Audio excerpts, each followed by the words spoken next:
Mais nous avons assisté ce jour donc, à la signature du contrat de ville qui concerne le quartier de l'Écusson pour la ville de Saint-Ambroix et puis également donc, la commune de Bessèges, la commune de Moulière-sur-Cèze, qui sont en veille active, les appelle-t-on, mais qui font partie intégrante pour de Celles-Cévennes. Ce contrat, c'est un engagement contractuel entre la communauté commune de Celles-Cévennes, l'État, représenté aujourd'hui par Monsieur le Préfet du Gard, donc la région Occitanie, et le département du Gard, donc le tout piloté par le GIP Cévennes. L'État a un rôle d'initiateur finalement de ces contrats de ville, puisque ces contrats de ville concernent les quartiers politiques de la ville, qui sont des quartiers qui sont désignés par le gouvernement en accord avec les communes, et sur la base de ce périmétrage de ces quartiers,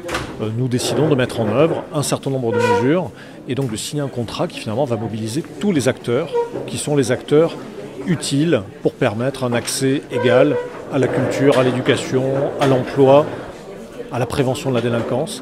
Sur les anciens contrats de 2015 à 2024, c'est près de 750 000 € qui ont été portés sur le territoire, 356 actions qui ont été portées avec des financements, un médiateur qui a été mis en place grâce à ce financement et qui ont apporté des résultats puisque les incivilités sur le territoire de la commune de Saint-Ambroix ont complètement baissé et pratiquement disparu. C'est aujourd'hui finalement le début de quelque chose, quand bien même il s'agit du résultat d'un travail de longs mois de diagnostic et d'accord sur un certain nombre de mesures entre tous les acteurs. Et c'est aussi l'idée d'aller au résultat parce que ces contrats n'ont de sens que si on a des résultats à la clé. Je crois que notre rôle c'est de s'assurer au cours des mois qui viennent que les engagements qui apparaissent dans ce contrat soient respectés par les uns et les autres et de temps en temps de servir peut-être d'aiguillon pour tel ou tel acteur pour lui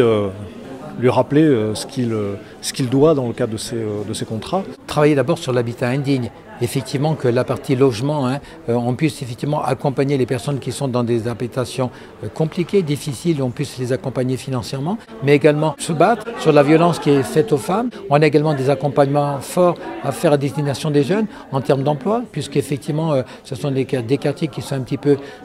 oubliés et on a un travail important à faire pour trouver du travail. Je crois que ça c'est important. On a un certain nombre d'associations qui sont référencées, qui signent parce qu'elles sont structurées. N'oublions pas toutes les petites associations qui font un travail de fond phénoménal, qui nous permet aujourd'hui encore de pouvoir aider davantage ces quartiers parce qu'on a encore des portes d'entrée, on a des référents, on a des gens qui sur le territoire œuvrent et qui nous permettent encore d'avoir de l'espoir